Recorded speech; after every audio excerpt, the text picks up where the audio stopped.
Je pense qu'il y a une chose que j'ai vraiment pas apprise mais conscientisée cette année, c'est prends le temps. Je pense que le plus important, en tout cas dans l'apprentissage de la langue, c'est de la pratiquer, de la faire vivre. Je pense que mes attentes se sont heurtées à la réalité en fait de vivre dans un pays étranger.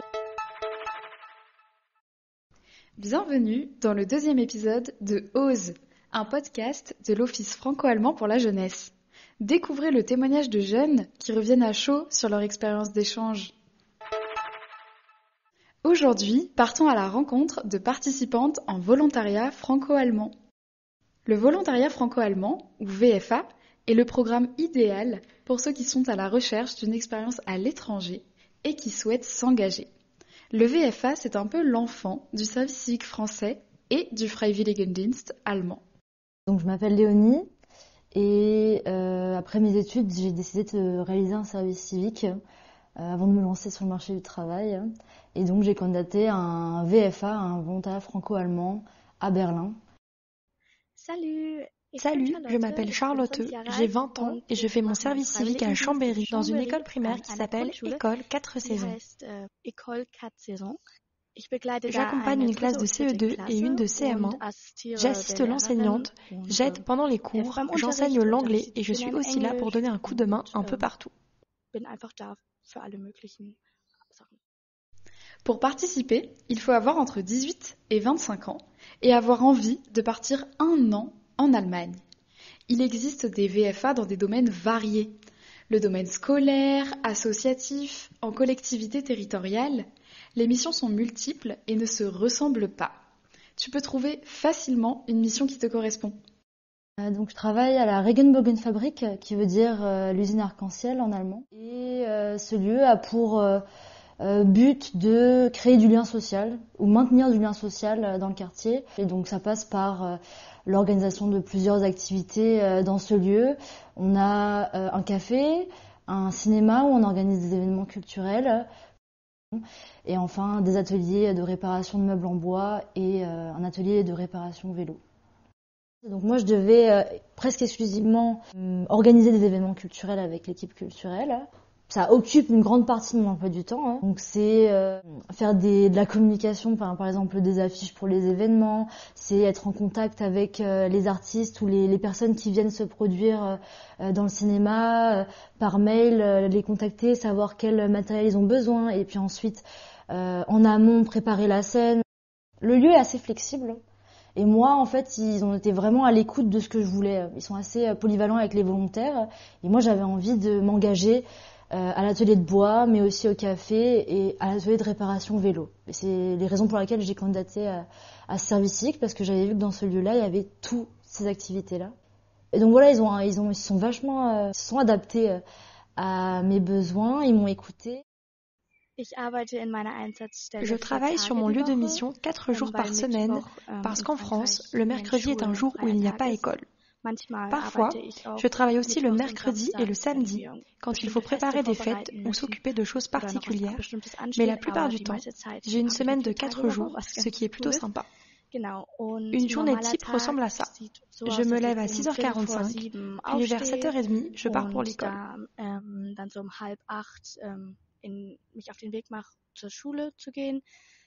L'école commence à 8h15 et tous les matins, je m'y rends soit en bus, soit à vélo.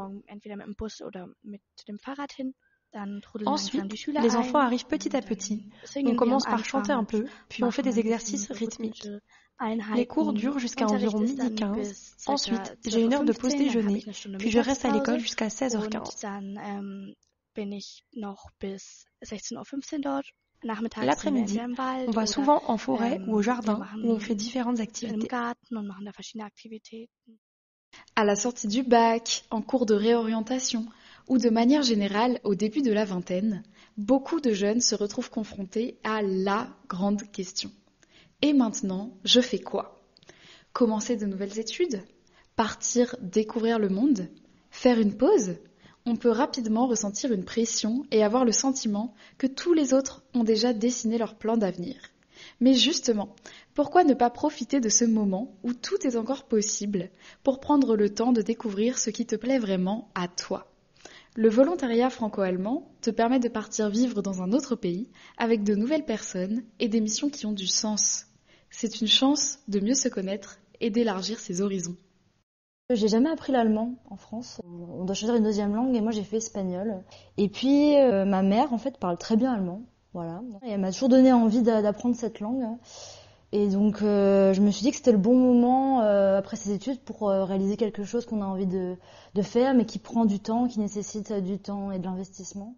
Et puis sachant que dans mes études, j'avais terminé mes études et le domaine dans lequel je me suis spécialisée, donc les mobilités douces, le vélo, l'aménagement urbain, j'avais postulé à des stages aux Pays-Bas. J'avais été recalée en fait de ces stages parce qu'ils demandaient de parler allemand. Donc moi, je me suis un peu frustrée sur cette occasion et je me suis dit, plus jamais ça arrivera cette situation, donc je vais apprendre l'allemand. Et voilà, j'aime bien vivre dans une ville cosmopolite. Berlin, c'était le bon choix. C'est pour ça que j'ai pris cette décision. J'ai choisi de faire un service civique parce que depuis que je suis petite, j'ai toujours voulu vivre en France. En grandissant, je me suis dit, ah, c'est trop bien, je peux même travailler en France grâce à l'Union européenne. J'ai déjà participé à plusieurs échanges scolaires et du coup, j'ai trouvé ça super de pouvoir faire aussi un service civique en France. Un nouveau pays, une nouvelle langue, un quotidien à apprivoiser, tout ça est excitant, mais aussi challengeant. Un VFA en Allemagne ne signifie pas uniquement participer à un projet engagé. Ça veut aussi dire bouleverser ses habitudes de vie. Ça peut être impressionnant, mais c'est justement ce qui rend cette expérience si particulière. Ces défis nous font grandir. L'école m'a accueillie de manière vraiment chaleureuse et ça a été très facile pour moi de m'intégrer en France, à Chambéry, mais surtout dans l'école. Ce qui est super, c'est que je ne suis pas la seule volontaire, donc pas la seule en service civique. Il y a aussi 3 Françaises avec qui je me suis très bien entendue dès le début. Quand j'avais besoin d'aide pour les choses du quotidien, je pouvais toujours me tourner vers l'école ou vers l'enseignante que j'accompagne cette année. Ils m'ont vraiment facilité les choses et je leur en suis très reconnaissante.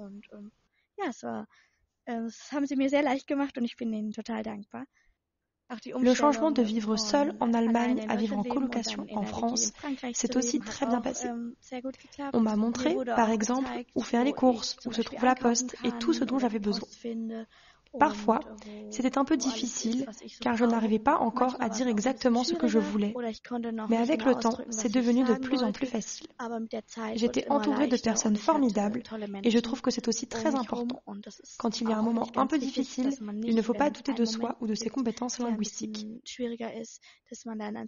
On est dans un pays nouveau, avec une culture différente. C'est normal d'être un peu stressé. Et ça peut prendre du temps avant que les autres nous comprennent bien. Mais si on croit en soi, on y arrive.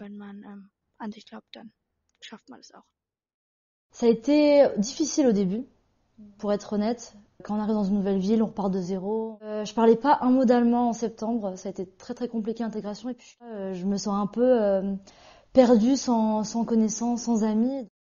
La communication dans mon lieu de mission m'a paru plutôt facile, car j'ai eu la chance d'apprendre le français depuis l'école primaire.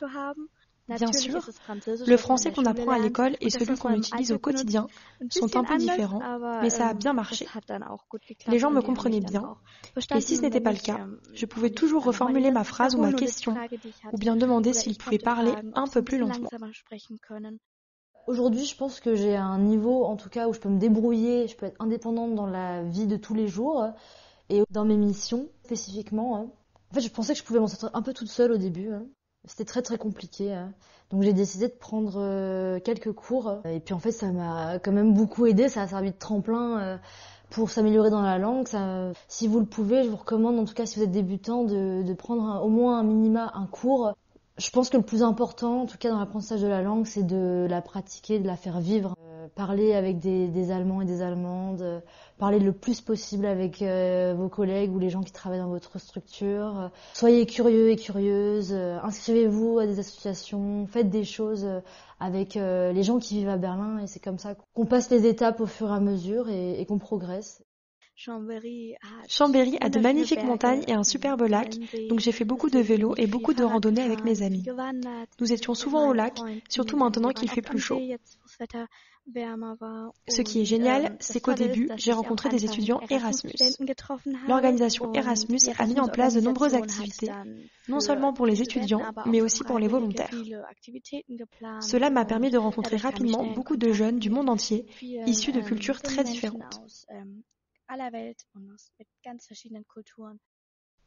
Un volontariat ne se résume pas à tes missions.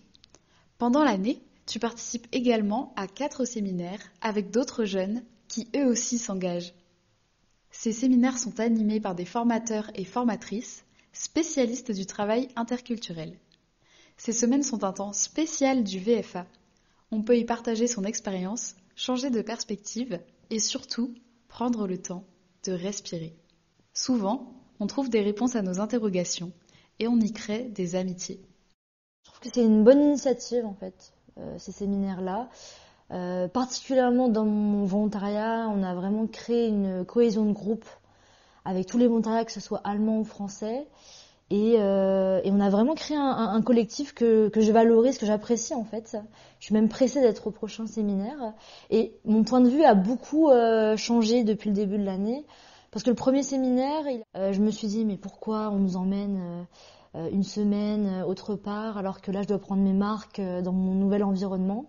Et puis en fait, donc j'ai rencontré des personnes géniales, mais aussi on fait un peu des sortes de workshops, des exercices que moi j'aurais peut-être jamais fait dans ma vraie vie. Puis le dernier séminaire nous a offert des carnets de notes. Et tous les matins, à 9h, on avait des exercices d'écriture. Au-delà de ces exercices-là, je trouve que le fond est intéressant.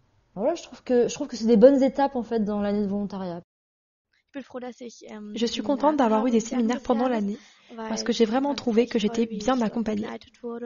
Avant mon volontariat, j'ai eu mon premier séminaire en France et c'était super de pouvoir discuter avec d'autres volontaires de ce qui nous attendait, de ce qui nous inquiétait et de la manière dont on pourrait communiquer, même dans les situations où c'était difficile pour nous de parler français. J'étais contente d'avoir eu plusieurs séminaires pendant l'année. C'était toujours agréable de revoir le groupe. L'échange entre nous m'a beaucoup aidé, c'était vraiment enrichissant. On a aussi fait plein de choses chouettes ensemble. Une fois, on est allé nager dans une rivière glacée dans les montagnes françaises. Et j'ai aussi organisé un dîner enquête pendant un séminaire. C'était toujours très sympa et on a beaucoup rigolé.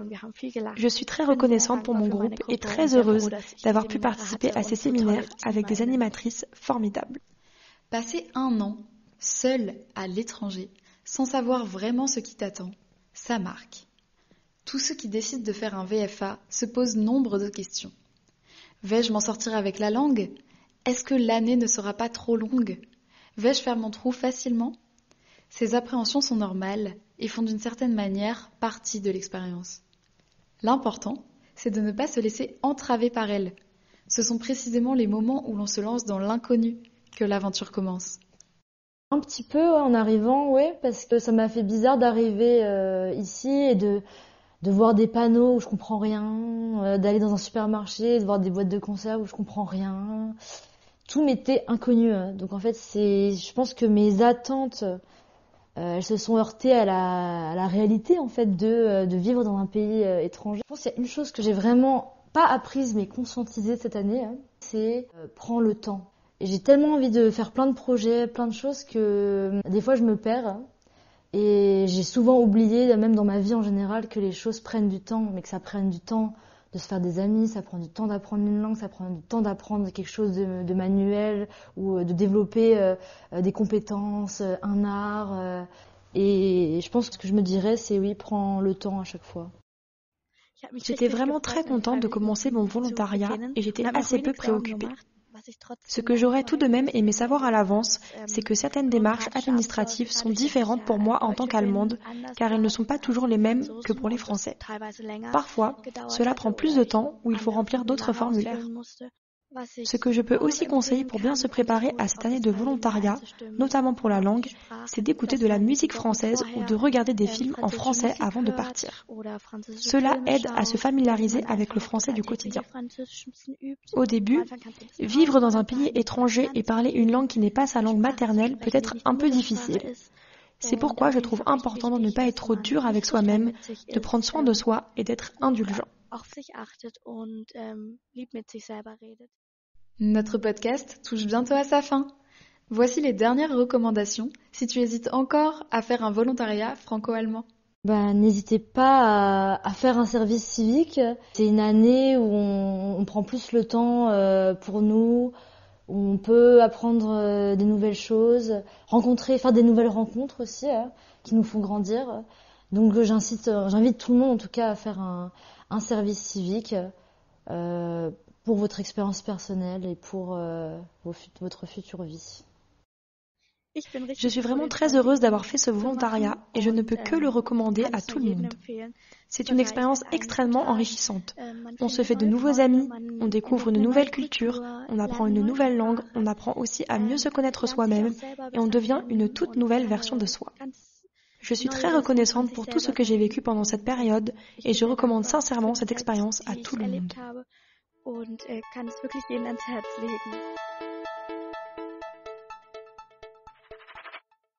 C'est déjà la fin de ce podcast. Merci de nous avoir écoutés.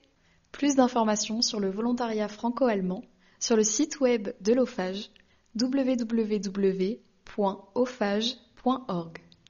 OSE est un podcast produit par les volontaires de l'Office franco-allemand pour la jeunesse, Marine Sebron, Laila Hartmann et Flore Kako. Un grand merci à Léonie et Charlotte pour leur témoignage. Merci à Marie-Léone pour l'accompagnement sonore.